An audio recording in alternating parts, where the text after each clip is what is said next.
What's up, bookish babes? Welcome back to the channel. In today's video, I will be reading the most hyped up books of 2022. I got this idea from Destiny Sitwell and Haley Pham. I seen both ladies do the video and I wanted to read the books because I haven't read either of the books that was mentioned in their book. So I picked out, I want to say 5 books to read, but in this video you're gonna only see 3 of those books because the first book I read it without even filming anything of it. That was 7 Days in June, and then I read Icebreaker. I wasn't sure if I was going to include that book in the video, so I did not film me reading that book, but I did enjoy both books. So we're gonna go ahead and get into me picking out the next book that I'm going to be reading in this video. I hope you guys enjoyed today's video. Make sure you like, comment, and subscribe. And yeah, let's get to it. And I decided that my next read is going to be The Housemaid. I've seen a lot of people talking about this book. I know they came out with a second book to this series called The Housemaid's Secret. Is Red, but I'm gonna read this one first and see what the hype is about this one, and then we're gonna go into a next book and want to let you guys help me pick up my next book. So yeah, I started reading this at the gym on my Kindle, so I have to find out what page I'm on. Lights on, but there ain't no one in the apartment. I was shotgun to the airport, think I'm getting car sick. We gave 2 years to the relationship, now the time's gone, did we waste that shit? Didn't move all the way to New York just to bartend. But I can't stand looking in your eyes, scared of what I'll find. I can't give you what you want without losing what I need. I can't give you what you want without taking care of me.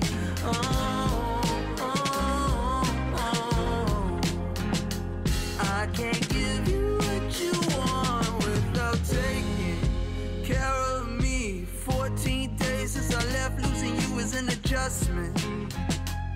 And deep down I've been dealing with regret, but I know I can't trust it. Cause if I gotta choose between me and you, then you're gonna lose. But what I wanna know when I'm feeling low, are you already seeing other dudes? I just can't stand looking in your eyes, scared of what I'll find. I can't give you what you want without losing what I need. I can't give you what you want without taking care of me.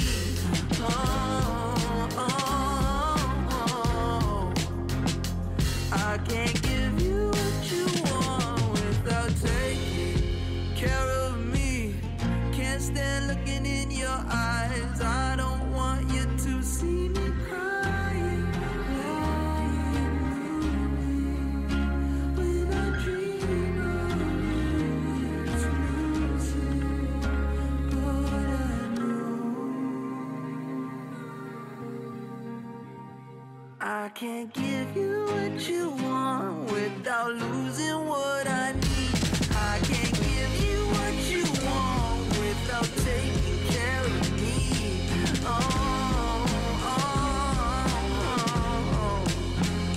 I can't give you what you want without taking care of me. I just finished reading The Housemaid by Frida McFadden. I'm obsessed. I want to read The Housemaid's Secrets so bad right now, but I have to read another book for this video. But this book was so freaking good. I see the hype about this book now because, as you know, I'm reading the most hyped books of 2022. I really get the hype of this book now because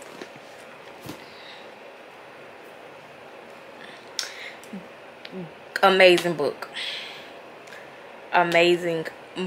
At first I was just like, I do not like the way that Nina is treating Millie,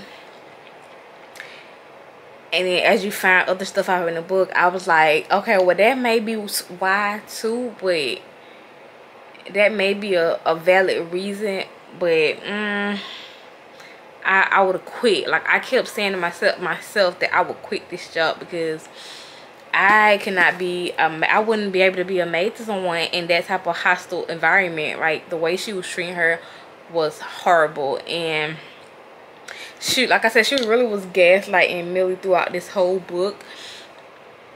But when we got, oh my God. If you haven't read this book, I gave it a 4.5. If you haven't read this book, I suggest you read it because it is amazing. I enjoyed this book so much. Amazing. 4.5 for me. It's just like all the books that I've been reading that haven't been in my comfort zone. Like I told you guys, I don't read mystery thrillers books like that. I'm new to romance because at first I was only reading fantasy books. I am new to romance, and now I think I think we're gonna read a whole bunch of thrillers now because these books are so fast paced. The twists and turns and the like. I love this book. If you haven't read it, read it. I really want to read The Housemaid's Secrets now because I want to know, like, is it still about Millie? I want to know if this book. I can't keep pointing out how amazing this book is because I was not expecting this. I really was not expecting this book to just. I don't definitely was not expecting this. I got this book to read from but I don't know. I have to know. So I decided to finally bite the bullet and traumatize myself. So I chose to read A Little Life. I heard this book can be very triggering and emotional. So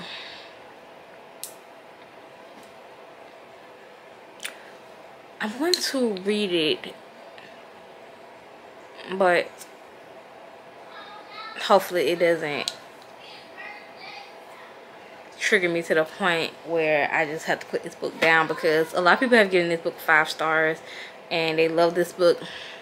So I want to read this book and see what it's about, and I'll let you guys know my thoughts and opinions on this book because I'm honestly terrified right now, but I want to go ahead and read this book because all the other books that I've read for this video have been amazing books. So I believe y'all, and I'm gonna read.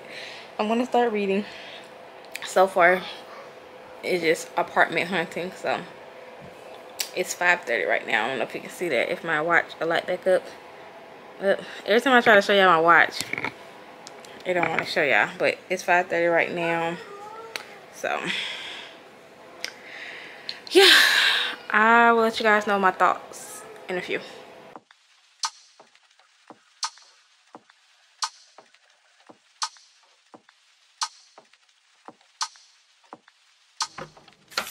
Baby, you could keep me going, 'cause you've been everywhere. Let me take up all the love you're showing. I need it more than air. And you know that I've been suffocating. You could be the one to help, but my issues are nauseating. I don't wanna bring you down. I just wanna be free from the freak. Feel love for the first time. I just wanna love something about me. See something to open my eyes. Don't wanna be the only one with the house key. Have something I'm proud of. I wish we were living in my dreams, 'cause in another world you come with me and we'd be out of sight, out of mind. Driving windows down with your hand in mine. Out of sight, out of mind. Out of sight, out of mind. Out of mind, out of sight, out of mind. Driving windows down. Alright guys, so I'm at work as always, and it's the next day. I'm on part 4 in this book. Like, I'm 50% done with this book already, and so far I'm enjoying the book. I'm enjoying watching each of the characters grow. I'm enjoying seeing Jude get the life that he deserved.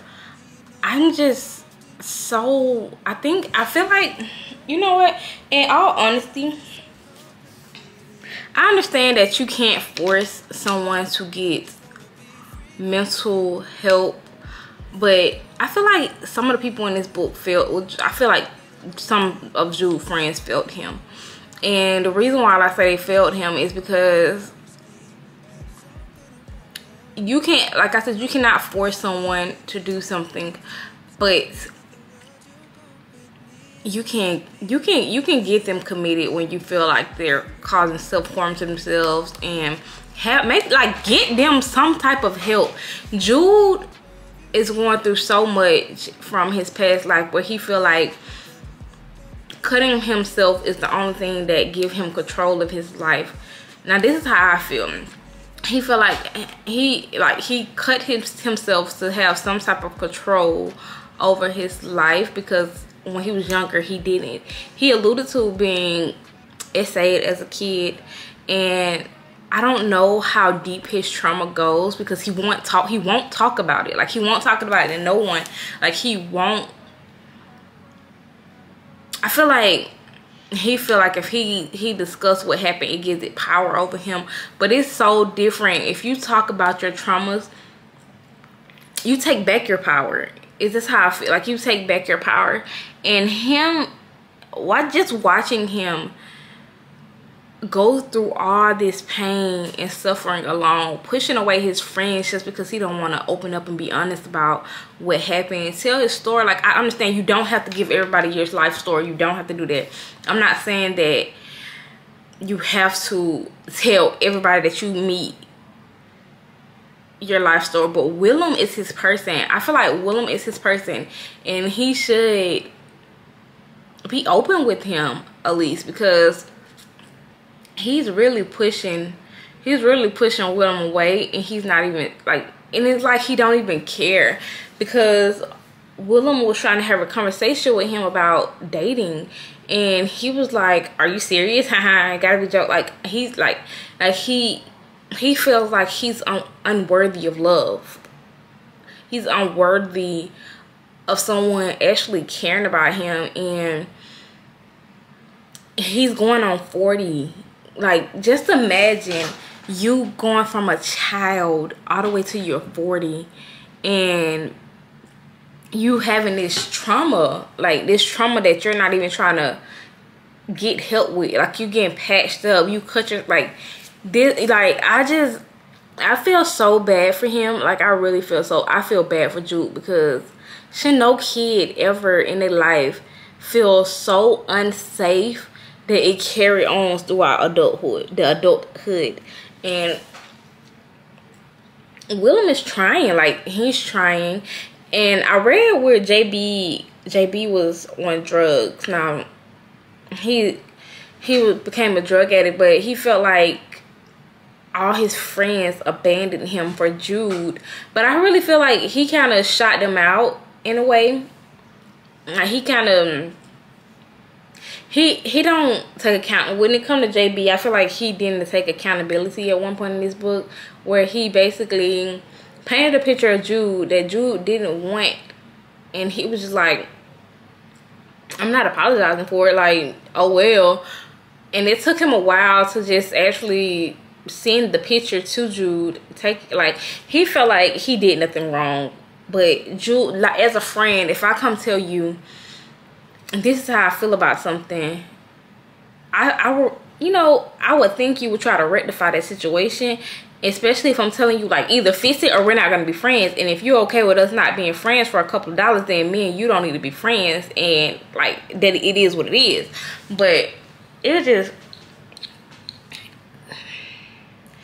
a lot. It is a lot.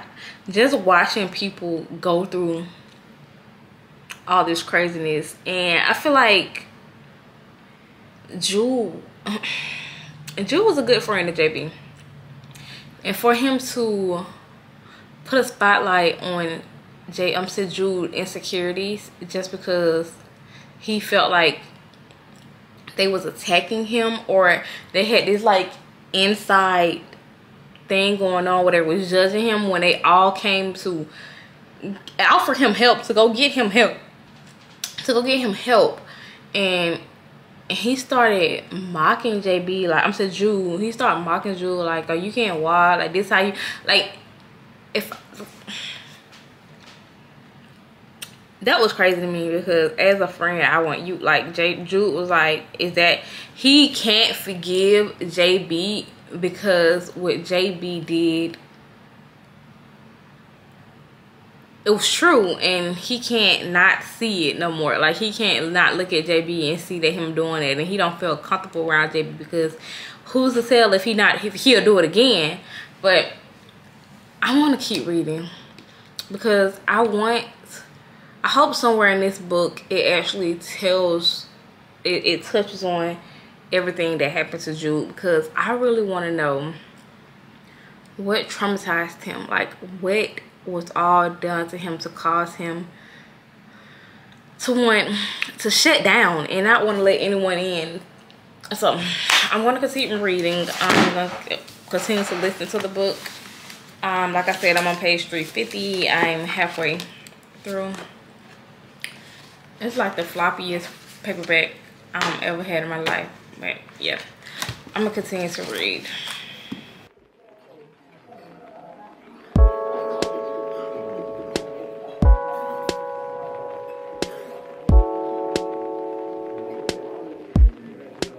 Coffee now, sir?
Alright guys, so I decided to not finish reading A Little Life, because this book is straight and written to traumatize you and nothing more. I went into this book thinking that it was going to be about his childhood trauma, or their childhood trauma, and then how they overcame it.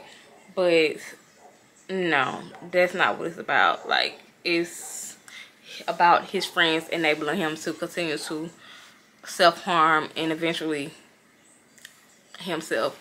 So yeah, I made a video strictly about this video. If you want to see my thoughts on this book through and through, watch that video as well. But we're gonna go ahead and hopefully start reading tomorrow. But that book right now got me in the biggest slump, so we might actually start reading this tomorrow, because I gotta get my brain like, I am traumatized. I am straight traumatized right now from that book, and that is crazy. But we're gonna go ahead and dive into this book. I don't even see how people read that book through and through without, I don't know. But like I said, if you want to see my thoughts on that book, I got another book video coming out about that. So I'll see y'all guys tomorrow morning.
all right guys, it's a couple days later and I'm done reading Tomorrow and Tomorrow and Tomorrow.